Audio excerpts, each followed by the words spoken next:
Ladies and gentlemen, please welcome the CEO of Swiss Re Americas, J. Eric Smith.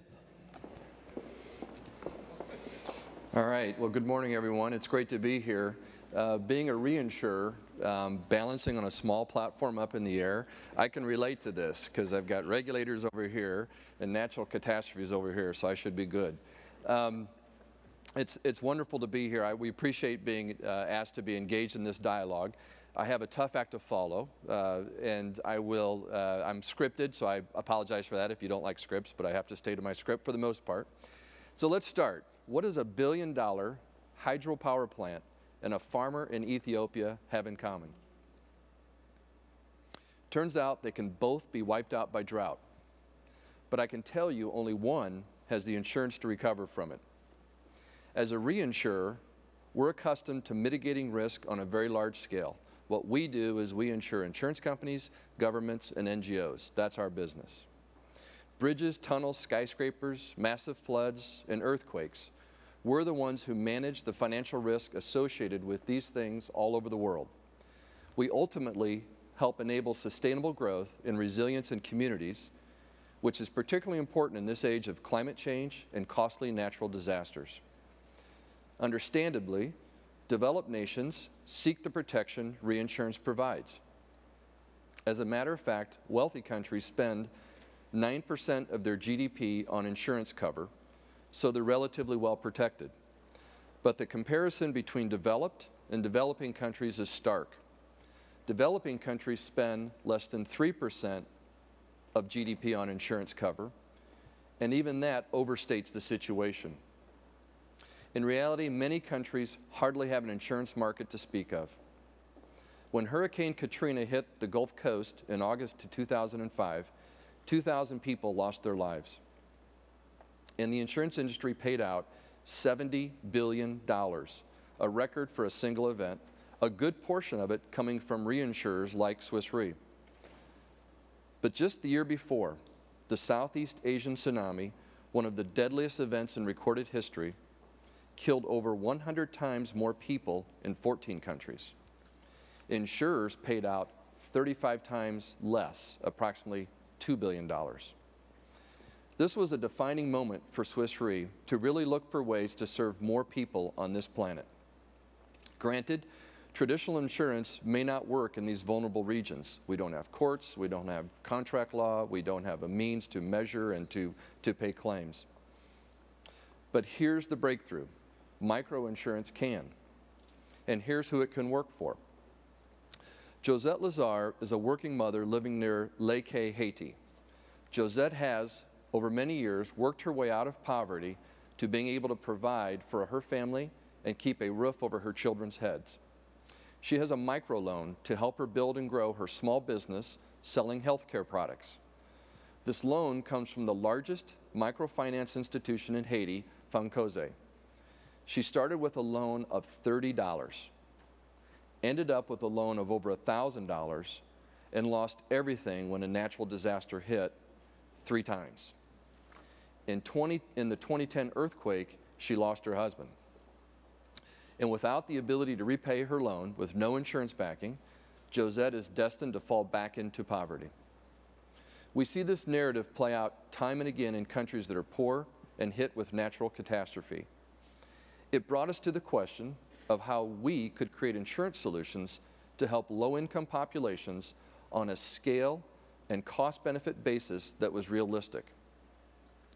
We took our 149 years of experience insuring very big things and started leverage it on a micro level.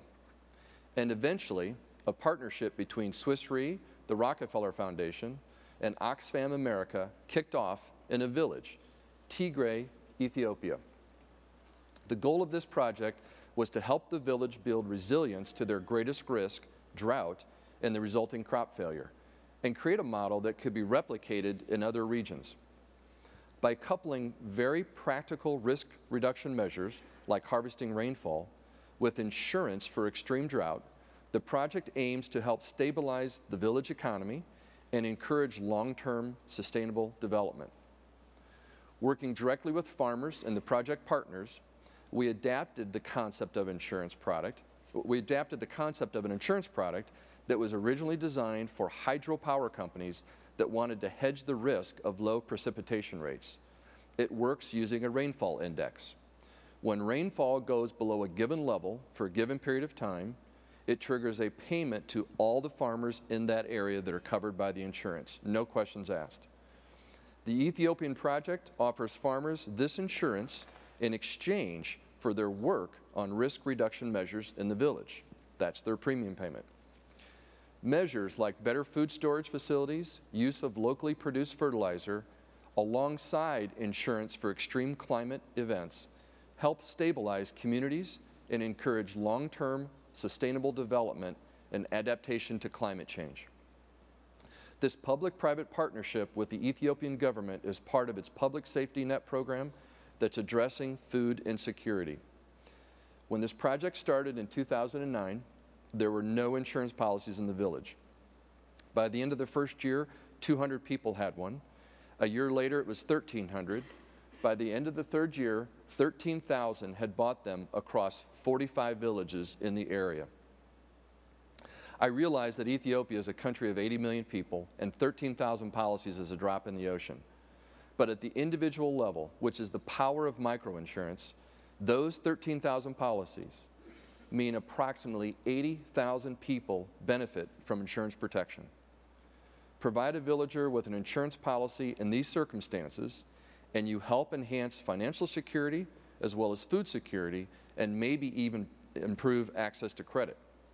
In aggregate, it means you build a more resilient, stable society where families aren't left destitute after a disaster. Over the next 5 years, the World Food Program, USAID, Oxfam America, and Swiss Re have committed to a new project continuing the work in Ethiopia and bringing the model to 3 new countries. Approximately 520,000 people will end up benefiting. The Ethiopian project has proved to be a very valuable exercise, but the journey is far from over. Building resilient societies and discovering how we as a company and an industry can serve the poor in a sustainable way takes a lot of time and perseverance, and it can feel daunting. Which takes me back to Josette, who I'm happy to report is doing well, and since January last year has a microinsurance policy through Funkoze backed by Swiss Re. Josette is a person who never gave up, who hung in there, and she inspires us to do the same.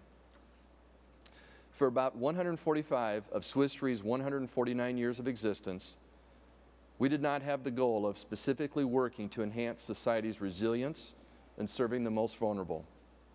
That has changed, and I'm confident that within my lifetime, working to build resilient societies and serving the micro-client will increasingly become a part of our normal course of doing business.